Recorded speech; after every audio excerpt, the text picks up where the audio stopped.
E aí pessoal, tudo bem com vocês? Espero que estejam bem, né, se cuidando em casa, para que ninguém tenha chegado perto do Covid, né? Esteja todo mundo tranquilo, saudável, se cuidando. Vamos dar continuidade à nossa aula, né? Primeiro, bom dia, né? Ou boa tarde, ou boa noite, dependendo de que hora vocês estejam assistindo os vídeos. Espero que vocês estejam assistindo os vídeos e fazendo as atividades, né? Espero que vocês estejam conseguindo entender tudo. Na videoaula passada a gente começou a falar sobre as organelas citoplasmáticas, né? O que são as organelas citoplasmáticas? São os órgãos da célula, né? Então organela significa pequenos órgãos. Então esses pequenos órgãos eles vão ser responsáveis por desempenhar uma série de funções dentro das células, né? Então a gente viu lá que a gente tem dois tipos de células basicamente, né? De forma geral, em estrutura estou falando, não em função, né? A gente pensa em função. Sei lá, só no nosso corpo a gente deve ter uns 300 tipos de celulares que têm especialidades e funções específicas, né? Mas falando das estruturas que compõem as células, né? Então a gente tem aqueles dois grupões, né? As células eucariontes e as células procariontes. As células procariontes são aquelas que não têm a presença do envoltório nuclear, né? Da carioteca, do núcleo. Então o material genético fica disperso geralmente na região central da célula, né? Mas ele fica disperso, misturado ao citoplasma. Já nas células eucariontes não, a gente tem a presença do núcleo que separa o nosso material genético, né, que separa o material genético das demais estruturas celulares. Apenas os procariontes são aqueles organismos que são do reino Monera, né? São as bactérias, as árqueas, as cianobactérias, né, ou algas azuis, que chama também de cianofícias, elas são procariontes. Todos os outros organismos, né, as algas, os protozoários, os fungos, as plantas e os animais, que isso inclui a gente, obviamente, são organismos eucariontes, ou seja, que eles têm a presença da carioteca, eles têm a presença do núcleo celular, certo? Outra diferença assim, que a gente pode pensar em estrutura é que nas células dos procariontes só tem um único tipo de organela, que são os ribossomos. Tanto nos procariontes como nos eucariontes, os ribossomos eles vão ter a mesma função. Obviamente que eles vão produzir proteínas, né? Ambos têm essa função da síntese de proteínas, mas eles vão produzir proteínas diferentes. As bactérias produzem determinados tipos de proteínas, e aí vai depender de ser vivo para ser vivo quais são as proteínas que vão ser sintetizadas pelos ribossomos. Mas tanto em células procariontes como células eucariontes, os ribossomos eles vão ter sempre a função de síntese de proteína, né? Que a síntese de proteína a gente também pode chamar do processo de tradução gênica, né? Ou seja, é o processo em que as informações contidas no DNA, no material genético, elas são codificadas pelo RNA mensageiro, né? São capturadas pelo RNA mensageiro e vão ser lidas pelo ribossomo, onde a gente vai ter o processo de produção das proteínas a partir do ribossomo, né? E a partir do RNA transportador, que vai trazendo os aminoácidos que estão dispersos no citoplasma até o ribossomo, de acordo com a leitura que o ribossomo faz do RNA mensageiro lá a partir dos códons, que são os códons são as trincas de ácidos nucleicos, né, que foram lidos lá no DNA. Então cada códon, ou seja, cada trinca de ácido nucleico, ela vai codificar um aminoácido, né? Então a partir dessa leitura o RNA transportador ele vai trazendo, e o ribossomo ele vai formando no ribossomo as ligações peptídicas entre esses aminoácidos, e assim formando a proteína, do início ao fim do próprio processo de tradução gênica, ou seja, o processo de síntese proteica. Então, tanto nos ribossomos dos procariontes como nos eucariontes, as proteínas vão ter essa função da síntese de proteínas. A gente viu outra organela, que foi o retículo endoplasmático, e a gente viu que tinha dois tipos de retículo endoplasmático: o retículo endoplasmático granular ou retículo endoplasmático rugoso. São organelas, é uma organela que vai ter em sua estrutura vários ribossomos aderidos. Então, já que ela tem ribossomos, quais são as funções, qual é a função do ribossomo? Síntese de proteínas. Então, o retículo endoplasmático granular também vai ter a função de síntese de proteína. Agora tem aquela diferença, né? Os ribossomos que estão livres no citosol, eles geralmente produzem proteínas que vão ser utilizadas pela própria célula, né? Ou seja, no meio intracelular. Já as proteínas que são produzidas pelo retículo endoplasmático granular, elas vão ter funções extracelulares, ou seja, fora das células, com exceção de dois tipos de proteínas. As proteínas que formam a membrana plasmática, elas vão ser produzidas pelo retículo endoplasmático granular, e as enzimas que vão estar dentro dos lisossomos, que é a outra organela que a gente vai falar dela já já, que vão ser produzidas também por isso. As demais proteínas são todas para meio extracelular. E o outro tipo de retículo endoplasmático é o retículo endoplasmático não granular, ou que a gente também pode chamar de retículo endoplasmático liso. Ele chama de liso ou de não granular, porque a gente não tem a presença de ribossomos aderidos em sua estrutura, né? Então o retículo endoplasmático liso ele tem a função de produzir lipídios, sejam ácidos graxos, fosfolipídios, que vão formar a membrana plasmática, ou os esteroides, que são aqueles lipídios que têm função hormonal, como os hormônios sexuais, né? Testosterona, progesterona, estrógeno. Ele tem a função também de fazer o processo de desintoxicação, então ele consegue anular a ação de algumas substâncias tóxicas, como álcool, pesticidas e outros tipos de drogas, né? Então eles estão muito presentes nas células do fígado. E não tenho certeza se eu falei, mas só falando agora nessa aula, eles nas células musculares eles também armazenam cálcio, íons de cálcio, certo? Que eles vão liberando aos poucos no citosol, e que esse processo é fundamental no processo de contração muscular. Eu acho que eu não falei essa outra função aí, mas estou aqui trazendo agora para poder... Se eu falei, ótimo, está reforçado. Se eu não falei, estou aqui complementando mais essa função do retículo endoplasmático liso, certo? E para completar, a gente falou do complexo de Golgi, ou complexo golgiense, que tem a função de fazer a secreção celular, ou seja, o envio de substâncias, ele empacota, ele envelopa substâncias que são produzidas nas células e vão ser enviadas para fora da célula, processo de secreção. Eles têm a função também de produzir uma outra organela, que é o lisossomo, que é mais uma vez a próxima organela que eu vou começar a conversar com vocês agora.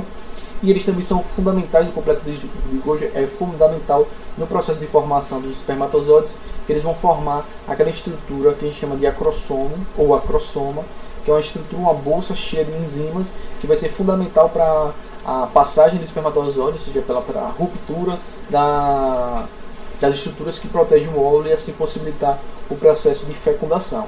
Na ausência de acrossoma, o espermatozoide ele fica impedido de penetrar no óvulo e assim realizar o processo de fecundação, certo? Então daí é outra função bastante importante do complexo de Golgi. Então ele tem essas três funções: secreção celular, formação do lisossomo, formação do acrossoma dos espermatozoides.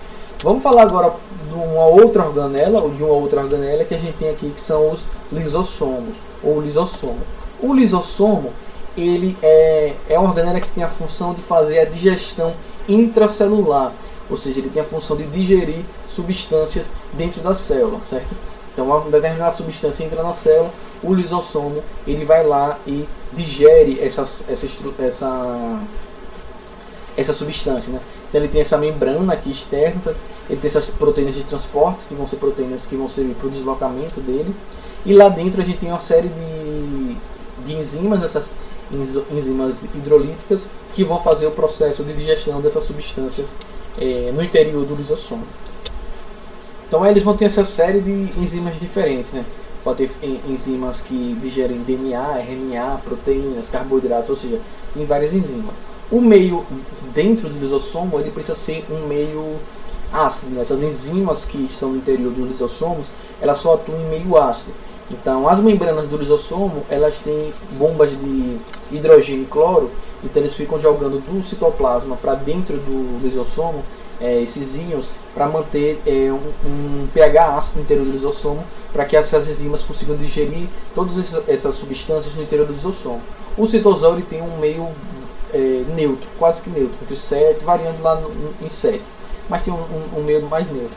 Então, mesmo que a membrana do lisossomo se rompa e essas enzimas elas se misturem no citosol, no citoplasma, essas enzimas não vão destruir a célula, porque como o citoplasma é um meio básico, um meio neutro. Então lembre lá atrás quando a gente falou da ação das enzimas, né? Cada enzima ela vai atuar em um tipo de pH. Então, como ela sai só em pH ácido, então se essa membrana do lisossomo se romper, essas enzimas elas não vão conseguir funcionar, porque o meio do citosol não é um meio ácido, é um meio neutro. Então, ela precisa dessa bomba de hidrogênio e cloro para manter o interior do lisossomo ácido e essas enzimas conseguirem atuar no processo de digestão das células, certo? Então, romper o lisossomo vai digerir a célula por dentro? Não vai acontecer esse processo, ela só consegue digerir se o meio estiver ácido, certo? Na célula dos animais a gente tem uma série de lisossomos, né, sempre atuando nesse processo de digestão celular. Ela vai fazer esse processo de digestão intracelular. Os lisossomos também são responsáveis pelo processo de defesa das células. Então, por exemplo, uma célula de defesa ela engloba um micro-organismo, uma bactéria, um vírus, alguma coisa assim. O lisossomo ele pode ir lá e destruir, a partir da digestão, esses corpos estranhos, né, esses micro-organismos. Então, o lisossomo ele pode atuar também como uma organela de defesa das células, funcionando nesse processo de digestão intracelular. Então, como é que a gente tem aqui como é que processa o ciclo de ação do lisossomo, certo? Então, por exemplo, vem uma partícula alimentar, ela entra aqui, então essa partícula que provavelmente está entrando, se for uma partícula sólida, vai entrar por fagocitose, né? Se for uma líquida ou micropartículas, ela vai entrar por pinocitose, lembrem lá. Então, o que acontece? O lisossomo ele vem e ele ingere, ou seja, ele absorve essa partícula alimentar, essa macromolécula. Às vezes vocês podem encontrar uma diferenciação entre os lisossomos, para chamar lisossomo primário e lisossomo secundário. O lisossomo primário é o lisossomo antes dele incorporar essa partícula, essa macromolécula, essa partícula alimentar. Então aqui embaixo, eu vejo aqui embaixo a gente tem um sistema Golgiense, o complexo de Golgi.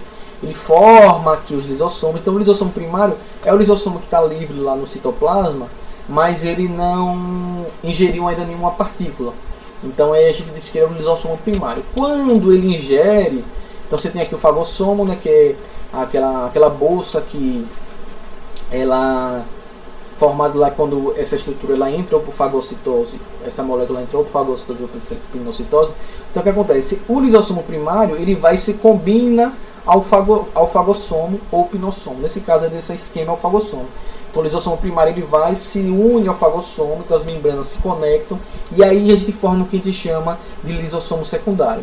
Então o lisossomo secundário é produto da combinação entre o lisossomo primário e o fagossomo ou pinossomo, depende aí se foi uma fagocitose, se foi uma pinacitose. Eu falo pinocitose, certo?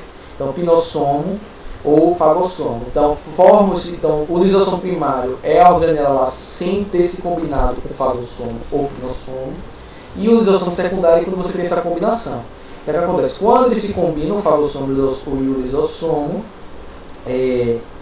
ele vai iniciar, as enzimas no interior do lisossomo vão iniciar o processo de digestão intracelular, porque é dentro da célula, vai começar o processo de digestão dessa macromolécula aqui, certo?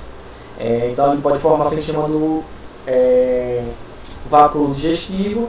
Esse vácuo digestivo vai formar o resíduo, né? Ou seja, o que sobrar, o que a célula... Então ele fez lá a digestão daquela substância, a célula vai absorver aquelas substâncias que é de interesse da célula, e aquelas que não são de interesse da célula vão formar o vácuo residual. O que é o vácuo residual?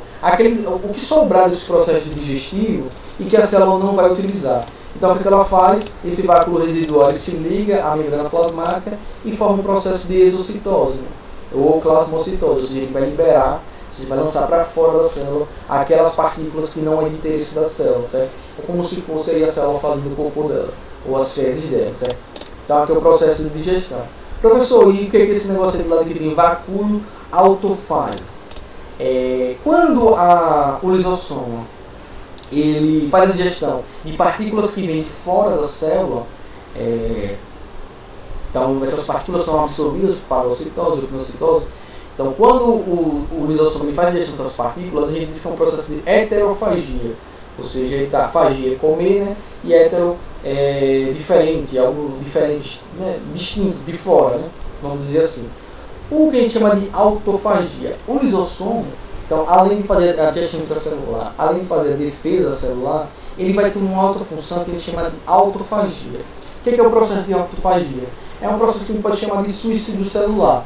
Então a célula tem um processo de uma formação, a célula está uma célula envelhecida. Então o que o lisossomo faz? O lisossomo vai fazer a digestão da própria célula ou de alguma estrutura celular, de alguma organela ou alguma coisa ou alguma estrutura celular, às vezes até destrói a célula inteira. Esse processo que a gente chama de autofagia. Por isso que aí também aí, o vacúolo autofágico. O que é o vacúolo autofágico? O vacúolo digestivo é quando a gente tem um processo de heterofagia, ou seja, o lisossoma ele vai digerir uma substância ou uma macromolécula que veio de fora da célula. E o vacúolo autofágico é quando o lisossoma ele digere alguma estrutura da própria célula, ou ele começa a iniciar um processo de suicídio celular, ou seja, ele começa a destruir a própria célula. Então ele vai formar, nesse caso, o vacúolo autofágico. Então o vacúolo autofágico é fruto da autofagia, esse processo de suicídio celular, ou que o lisossoma vai destruir alguma estrutura celular, que alguma organela que está com mau funcionamento, ou que está com algum problema, ou da própria célula toda. E o vacúolo digestivo é quando ele faz a heterofagia, ou seja, quando ele se alimenta quando ele faz a digestão de substâncias que vêm de fora da célula. Essa diferençazinha aí, certo? Então o lisossoma ele pode fazer esse processo de autofagia ou de suicídio celular nesses cenários que eu falei, alguma estrutura que não está funcionando direito, a célula está envelhecida, então ele vai fazer essa digestão para que as substâncias que formam essa célula sejam aproveitadas por outras células nesse processo, certo? O processo de autofagia acontece normalmente em alguns seres vivos, por exemplo, que sofrem processo de metamorfose. Então alguma estrutura desaparece. Então no caso, por exemplo, do girino, quando virou o sapo, o girino é a fase larval, né, de alguns anfíbios, dos anúbios, né, do sapo, rã, perereca. E quando o girino ele vive na água, o girino ele tem uma caudazinha, parece um peixezinho, e ele tem aquela caudazinha. Quando o girino se transforma no adulto, que é o sapo, o rã, perereca, a cauda desaparece. Como é que a cauda desaparece? As células que estão lá, que formam a cauda do girino, elas vão fazer o processo de autofagia, ou seja, elas vão começar o processo de digestão daquelas células, então ela vai começar a se destruir e a cauda vai desaparecendo por esse processo. Processo de autofagia que é realizado pelos lisossomas. Né? Então tá aí um pouquinho de lisossoma, né? Tranquilíssimo, né? Vamos lá aqui para mais uma estruturazinha aqui que a gente tem nas células eucariontes, é o que a gente chama do citoesqueleto. Então o citoesqueleto ele tem várias funções, né? E ele é uma das diferenças mais marcantes que a gente tem nas células eucariontes e procariontes. Né? Os eucariontes têm um citoesqueleto, os procariontes não têm. O citoesqueleto ele é responsável pela forma das células, o citoesqueleto é responsável pela organização das estruturas intracelulares, as estruturas do interior da célula. O citoesqueleto é responsável por uma série de movimentações da célula, ou seja, alterações na estrutura da célula para ela se movimentar. Ela é responsável também pelo deslocamento de substâncias no interior da célula, certo? E ele também é responsável por conectar células vizinhas ou por conectar células a estruturas extracelulares, que necessariamente não sejam estruturas celulares. Então, ela vai ter uma série de funções. A gente tem, por exemplo, estruturas citoesqueléticas formando esses microfilamentos de quitina e miosina, que são, por exemplo, fundamentais no processo de contração muscular. Quem vai ver lá no final do módulo ele falar de histologia. A gente tem os microtúbulos, esses microtúbulos que são formados por uma proteína especial, né, que a gente chama da tubulina. Eles têm essa estrutura helicoidal, né, de hélice, mais ou menos parecida com a estrutura do DNA, né, formando essa estrutura helicoidal. Vocês estão vendo aqui em cima dos microtúbulos, essas bolinhas amarelas e pretas, e elas ficam orientadas para uma região central da célula, que a gente chama do centrosomo. Então o centrosomo é uma região central da célula de onde vão sair esses microtúbulos que vão formar o citoesqueleto. Então tem todas as estruturas aí conjuntas que formam o citoesqueleto. Nesse caso aí, né, das células animais, tem esse centrosomo aí nessa região central. No caso das células vegetais, a gente vai ter vários centrosomos, vários pontos de fixação, né, desses microtúbulos, do citoesqueleto mais próximos da região, só que eles são mais próximos da região da membrana plasmática, diferente dos animais. Os animais é próximo ao centro celular, né? Então tá aí o citoesqueleto, ele tem essa série de funções. A gente também tem um tipo específico, né, de microtúbulos também, que a gente chama de centríolos. Eles são formados por esses microtúbulos, né, mais ou menos 9 estruturas microtubulares. Eles têm também formado por uma proteína adesiva.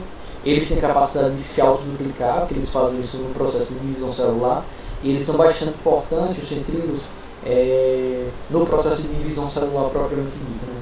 Então quando a gente vê mais para frente a divisão celular, a gente vai ver a importância dos centríolos na divisão celular. Eles são fundamentais na orientação dos cromossomos no processo de divisão celular. Mas sim, deixa mais para frente, certo?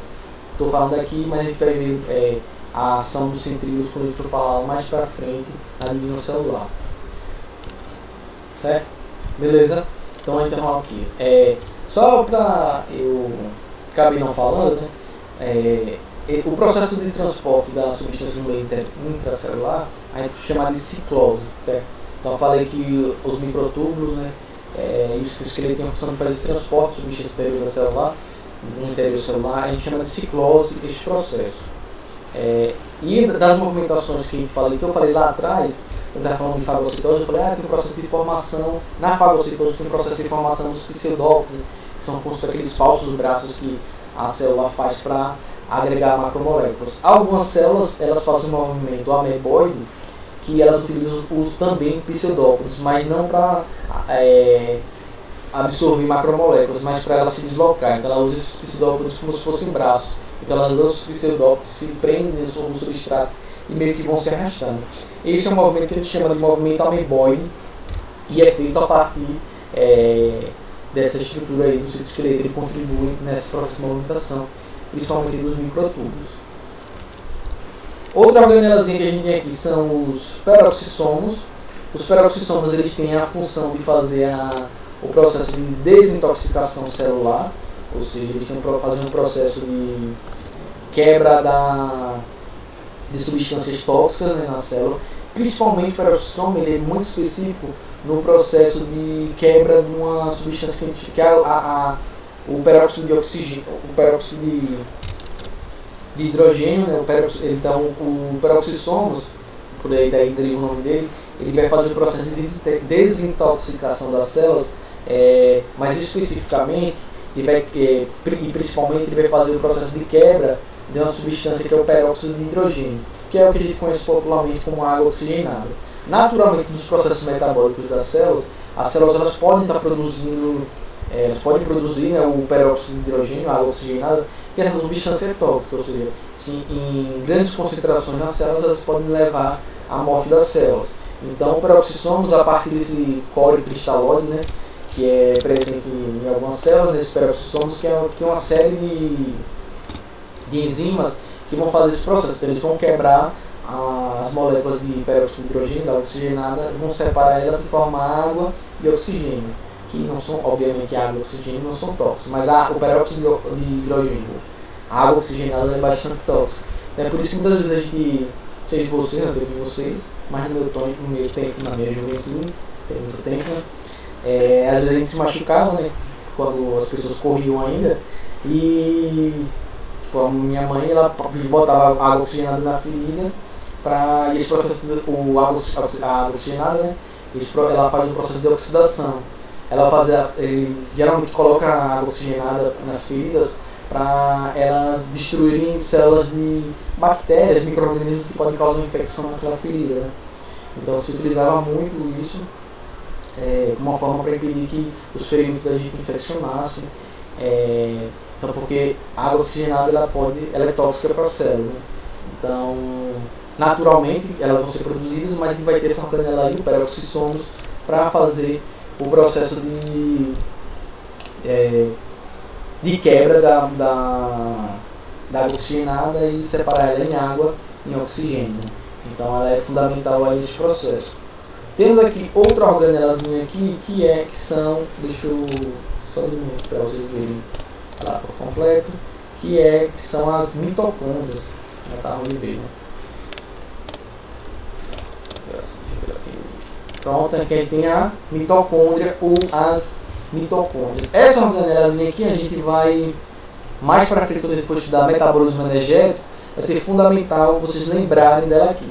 As mitocôndrias, elas são responsáveis por fazer o processo de respiração celular nas células. O que é o processo de respiração celular? É o processo de produção de energia nas células, ou seja, é o processo de produção da energia química das células, que é o ATP, né?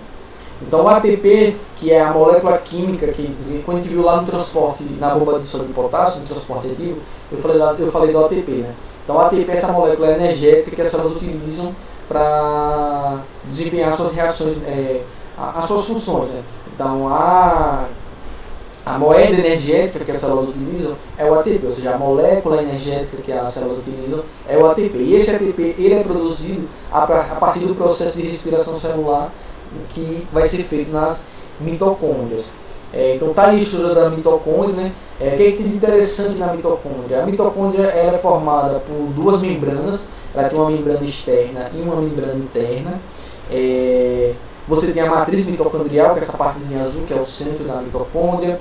Você tem as cristas mitocondriais. Estou falando disso aí, que a matriz, no processo de respiração celular, algumas etapas de respiração celular vão acontecer na matriz, outras vão acontecer nas cristas mitocondriais, certo? O que é que é interessante na mitocôndria? A mitocôndria ela tem DNA próprio, ou seja, ela tem a capacidade de se autoduplicar. Ou seja, ela consegue se replicar sozinha. Ela não depende do nosso material genético, do DNA que está no núcleo, para ela se multiplicar. Todas as outras organelas vão depender dos comandos do núcleo. Ela é independente, ou seja, ela é autônoma.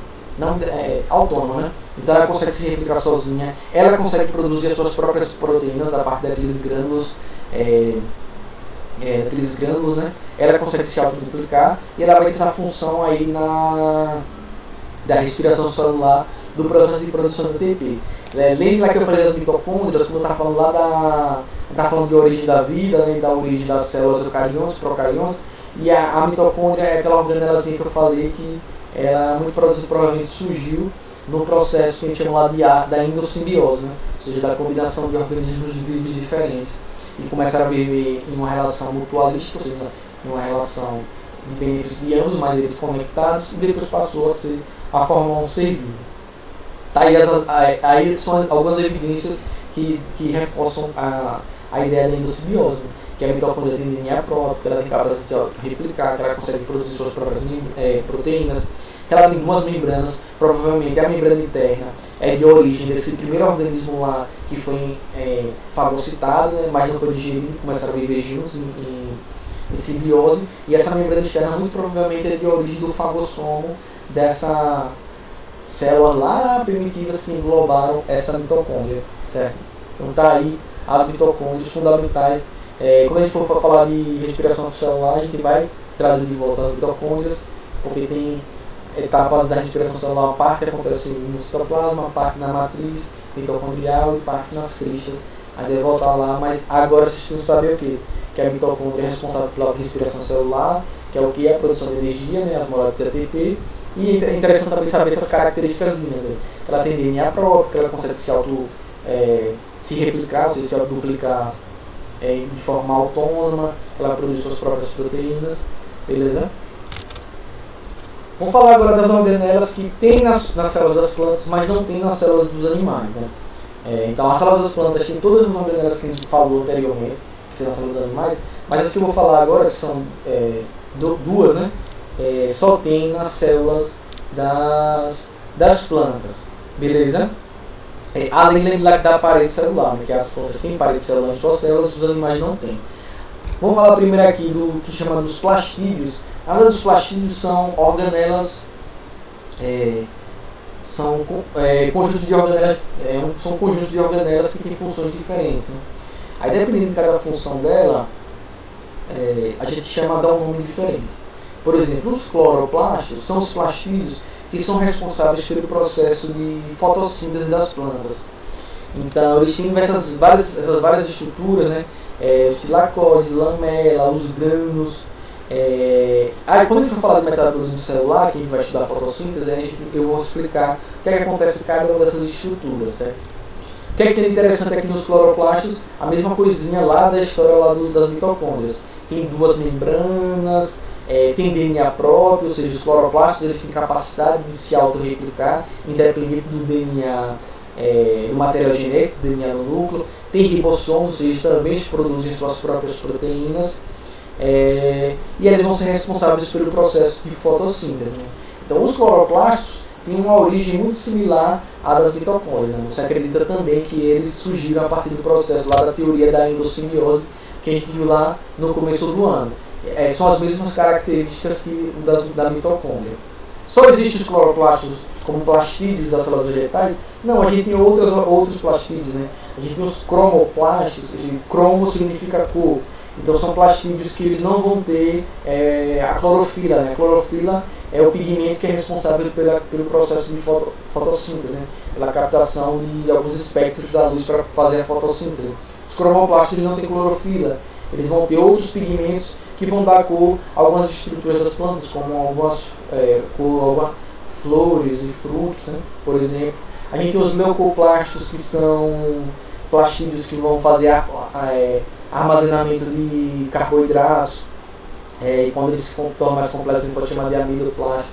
Ou seja, então cloroplasto, cromoplasto, leucoplasto são todos tipos de plastídeos que podem aparecer aí ser cobrado para vocês, certo? Mas saber que o cloroplasto é essa organelazinha aqui que tem a função de fazer a fotossíntese. Então quando a gente começar mais para frente a falar sobre metabolismo energético, assim como as mitocôndrias, a gente vai voltar a falar dos cloroplastos para entender o processo de fotossíntese, certo? E para fechar aqui, a gente tem uma última organelazinha aqui nas células vegetais, que são os vacúolos. Veja lá que vocês estão vendo lá no cantinho uma célula vegetal e veja que é o vacúolo. Então o vacúolo ele ocupa boa parte do interior da célula vegetal. Como eu tinha falado já, quando a gente estava falando lá anteriormente, nas videoaulas anteriores de osmose, quando estava falando de osmose, né, o vacúolo ele é responsável porque ele armazena água e alguns sais minerais na planta. Ele é importante porque ele mantém um volume celular. Então lembre que a célula vegetal ela precisa ficar inchada para que ela consiga, o vegetal, né, em si, ele consiga sustentar. Lembra que eles funcionam como um processo de sustentação dela célula a célula, certo? Que é diferente do corpo dos animais. Tem muitos animais, né? A gente tem um esqueleto que vai servir como uma estrutura de sustentação do nosso corpo. No caso das plantas, né, dos vegetais, a sustentação ela acontece basicamente a partir do processo de sustentação célula a célula. Então os vacúolos eles armazenam água para manter sempre a célula vegetal inchada, e esse processo, lembra que ela não se rompe, a membrana não se rompe por causa da parede celular. A parede celular mantém a coesão da célula, impede a ruptura da membrana plasmática. Então esses vacúolos eles permanecem cheios de água para manter a célula inchada e assim contribuir para o processo de sustentação do vegetal, certo? Então aí foram todas as organelas citoplasmáticas, as principais estruturas, né, funções. O que é que vocês têm que lembrar? A organela para aquela serve, a organela para aquela serve, a organela para aquela serve. Aí nesse assunto tem que fazer, né? Tem que saber quais são as organelas e saber suas funções, certo? E diferenciar quais são as organelas que tem nas células animais e quais são as organelas que tem nas células vegetais. As células vegetais têm todos que os animais têm, com a diferença que as vegetais têm os plastídeos, né? Os cloroplastos principalmente, o vacúolo, e ela tem um envoltório extracelular, que é a parede celular formada pela celulose, certo? Então fiquem bem, a gente se vê na próxima aula. Qualquer dúvida, entre em contato comigo pelo e-mail da plataforma, pelo meu e-mail pessoal ou meu Instagram, que eu sempre deixo ao final de cada vídeo. Então a gente se vê na próxima aula. Tchau!